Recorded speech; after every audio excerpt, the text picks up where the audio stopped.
Nova estratégia de Lula para reprimir críticos do seu governo, jornalista militante desesperada para recuperar monopólio, cachimbo da paz em reunião em Brasília, a estranha inversão de esquerda e direita em discursos e o resultado vizinho para causar inveja em nós brasileiros. Tudo isso no vídeo de hoje. Vem comigo.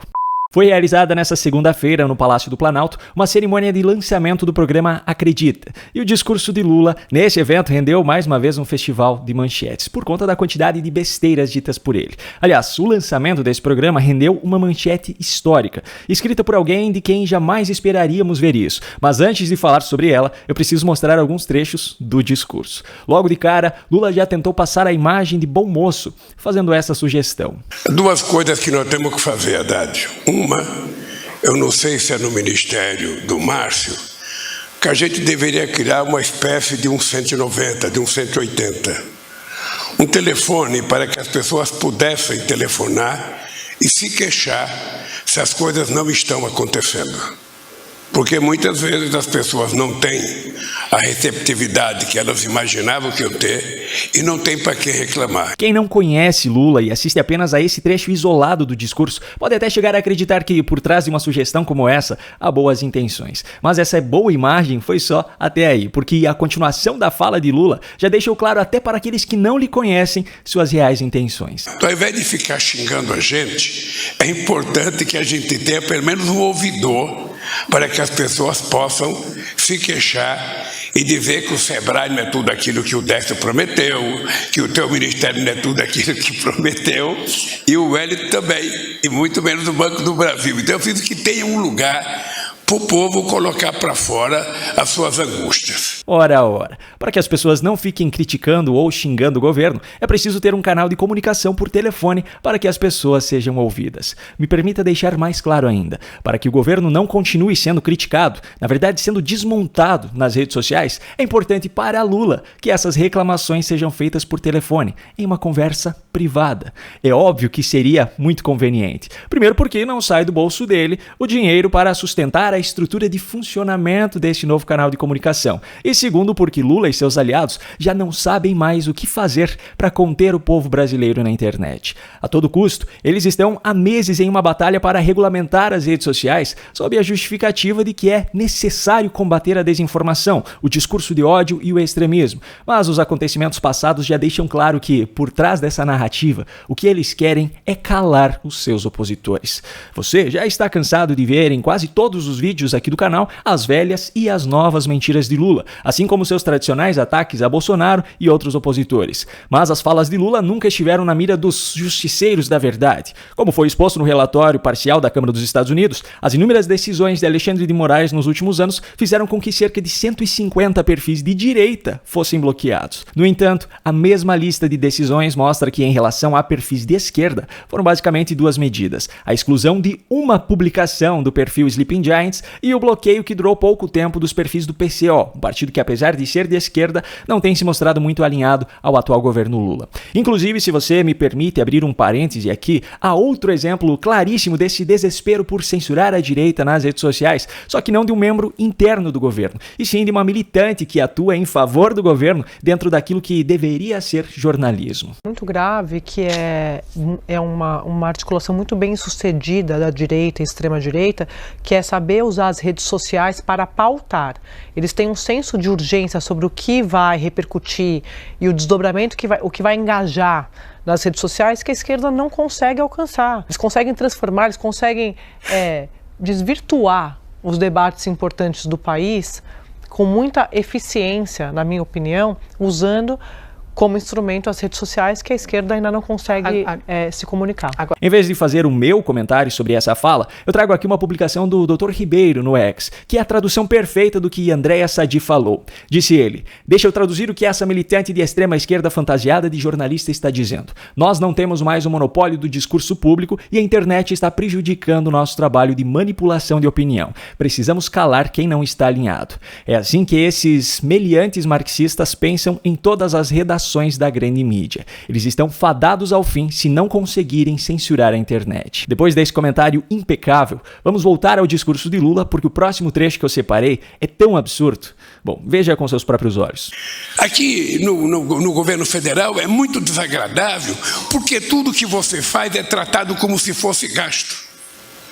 Tudo que você faz. Não é possível. Olha, se eu tenho uma ponte e ela só cabe um carro para ir, um carro para vir, e eu quero aumentar essa ponte para fazer 2 carros ou 3 indo e vindo, essa ponte não pode ser considerada gasto. Ela vai aumentar o fluxo de veículos, vai aumentar o fluxo de carga, vai diminuir o tempo e vai gerar um dividendo para o país, vai gerar um lucro para o país. Ora, por que as pessoas acham que tudo o que a gente faz é gasto? Seu Lula, não é que tudo que o seu governo faz é gasto, mas boa parte é. Dinheiro destinado à educação, à saúde, à segurança pública é investimento. Agora, quase 14 milhões de reais para o contrato de internet do avião presidencial é gasto. Quase 27 milhões de reais em um ano para reformas imobiliárias nos palácios presidenciais é gasto. Aliás, móveis luxuosos como sofá de mais de 60 mil reais, cama de mais de 40 mil reais, entre outros, para substituir aqueles móveis que na verdade nunca haviam sumido, é gasto e muito gasto. A lista é enorme, mas eu vou parar por aqui para que o vídeo não fique muito longo. O centro do meu argumento aqui é, não é que tudo é gasto, mas tudo aquilo que é usado de dinheiro público, e estamos falando de milhões de reais, com coisas que garantem conforto e luxo para o senhor e os membros do seu governo, mas não traz absolutamente nenhum benefício para o povo brasileiro, é gasto. E isso, seu Lula, o seu governo tem aos montes. Bom, vamos ao próximo e último trecho que eu separei desse discurso, pois esse foi o que mais repercutiu na mídia, a cobrança a Alckmin e Haddad. Num país em que o partido do presidente só tem 70 deputados em 513. Só tem 9 senadores em 81. Isso significa que o Alckmin tem que ser mais ágil, tem que conversar mais, o Haddad tem que, sabe, ao invés de ler o livro, ele tem que perder algumas horas conversando no Senado, na Câmara. Segundo alguns jornalistas, essa cobrança foi uma sinalização a alguns ministros do STF, que teriam cobrado Lula naquele jantar informal na última semana sobre uma articulação mais efetiva do governo com o Congresso para blindar o Supremo. Algo absolutamente normal em um país cuja Constituição, em seu artigo 2º, determina que os 3 poderes devem ser harmônicos e independentes entre si. Bom, o lançamento desse programa, o Acredita, levou à publicação de uma matéria histórica. Daniela Lima, uma das jornalistas mais militantes que esse país já viu, publicou: para tentar reverter rejeição, Lula lança a maior ofensiva sobre a classe média com o programa de apoio a microempreendedores. Meu amigo, se Daniela Lima reconheceu o caráter puramente político de um programa do governo Lula, imagine o quanto o governo está realmente desesperado para reverter a própria rejeição. E falando em Daniela Lima, tem mais uma cena da Globo News que eu não poderia deixar de fora desse vídeo. Natuza Neri, ao lado de Daniela Lima, falava sobre a reunião entre Lula e Arthur Lira, que os dois negam que tenha acontecido, mas, segundo ela, não tem como esconder uma reunião em Brasília. Então, só para dizer que os dois estão negando que a reunião tenha existido, mas como é impossível uma reunião sigilosa em Brasília, porque tem sempre alguém que abre a porta, que pega o celular, que guarda o celular, que passa o cafezinho, que depois volta e abre a porta de novo. Enfim, essas reuniões nunca ficam assim tão secretas por muito tempo. Só que o que chamou a atenção foi a descrição dela de como teria sido essa reunião. Rolou um cachimbo da paz lá entre Lula e Lira. Foi mesmo? Rolou. Dos bons, efetivo. Rolou. Tava todo mundo calmo. E o pior é que se você chega para falar com Lira e fala assim: presidente, e a reunião? Ele, que reunião? Não, mas a reunião entre você, o senhor e o Lula. Ah, estou sabendo de reunião, não. Presidente, pelo amor de Deus, a reunião em que vocês discutiram a relação e tal. Não, tem isso não.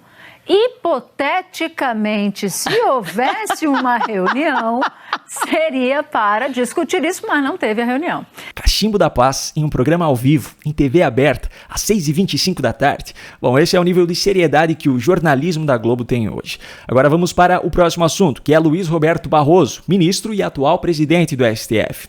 Ainda na sexta-feira da semana passada, em um evento da OAB, Barroso repetiu o principal discurso que a esquerda tem hoje, o da articulação global da direita. Nós vivemos no Brasil algumas das vicissitudes que foram vividas no mundo.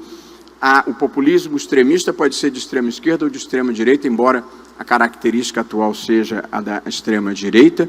E o que se viu foi, e o que está se vendo hoje na imprensa, é uma articulação global extremista, de extrema direita, que se utiliza das plataformas digitais para espalhar ódio, desinformação, teorias conspiratórias e destruir reputações. Engraçado é que, primeiro, ele fala em espalhar desinformação, mas ignora que, em resposta ao relatório publicado pela Câmara dos Estados Unidos, o STF mentiu ao dizer que as pessoas afetadas pelas censuras determinadas por Alexandre de Moraes tiveram acesso às fundamentações das decisões, sendo que, na verdade, eles nem tiveram acesso às decisões em si. Ignora também que, para livrar o STF de uma investigação, o ministro Gilmar Mendes mentiu que seria inconstitucional a abertura de uma CPI para investigar o Supremo.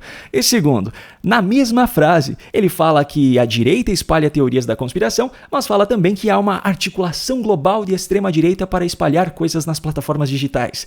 Que teoria da conspiração é maior do que essa? Bom, todo esse discurso típico da esquerda foi na sexta-feira. Nessa segunda-feira, em um evento da Fundação FHC, Barroso já parecia estar do lado oposto, defendendo a iniciativa privada e criticando os excessos do Estado. O último item da minha agenda, que é uma agenda, eu diria, patriótica. Aliás, faltou um. Valorização da iniciativa privada. Nós ainda não superamos no Brasil o preconceito contra a iniciativa privada. Nós somos viciados em Estado.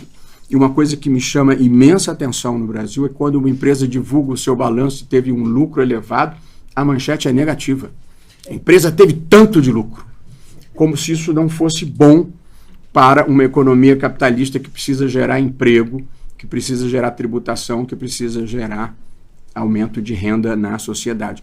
Nós ainda somos viciados em Estado e temos imenso preconceito contra a livre iniciativa que temos que enfrentar. No sábado, Elon Musk respondeu a uma brincadeira de Joaquim Teixeira no X e perguntou quanto custaria para comprar a Globo. No domingo, a Globo, no Fantástico, pela primeira vez falou sobre uma manifestação da direita sem usar termos como tentativa de golpe, manifestação antidemocrática, etc. Agora, na segunda, Barroso defende a iniciativa privada. Está muito estranha essa história.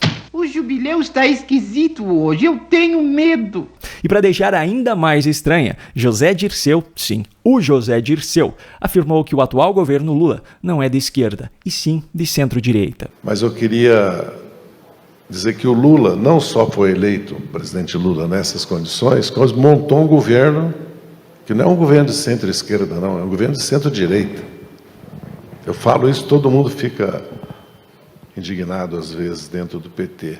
Bom, se essa migração intencional da rotulação dos espectros políticos já chegou ao ponto de tratar Lula como centro-direita, o governo Milei, por exemplo, que já era chamado de extrema-direita, agora deve ser inominável. E é justamente Javier Milei o último assunto desse vídeo. O presidente argentino anunciou nessa segunda-feira que o país registrou um novo superávit no mês de março. E com isso fechou o primeiro trimestre de 2024 com um superávit de 0,2% do PIB, algo que não acontecia na Argentina desde 2008. Quiero anunciar que el sector público nacional registró durante el mes de marzo un superávit financiero de más de 275.000 millones de pesos, logrando de esta manera, y luego de más de casi 20 años, superávit financiero de 0,2% del PBI durante el primer trimestre del año.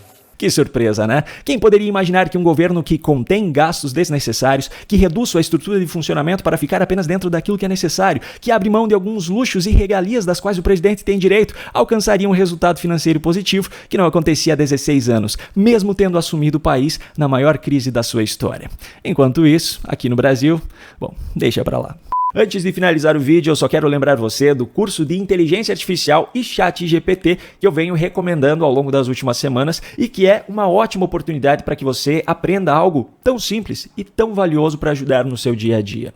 Na descrição aqui do vídeo, você encontrará dois links. O primeiro é da página de vendas do curso, no preço de R$ 147, que já é um preço promocional. E o segundo link é da página de pagamento, só que com um desconto extra de 25% que eu consegui para os espectadores aqui do canal. Você terá uma garantia de 7 dias para solicitar reembolso, caso as aulas não atendam às suas expectativas, e eu ainda deixo o meu endereço de e-mail para que você entre em contato comigo, caso tenha qualquer problema em relação a isso. Eu espero que, dessa forma, eu consiga retribuir o apoio que você dá diariamente ao canal.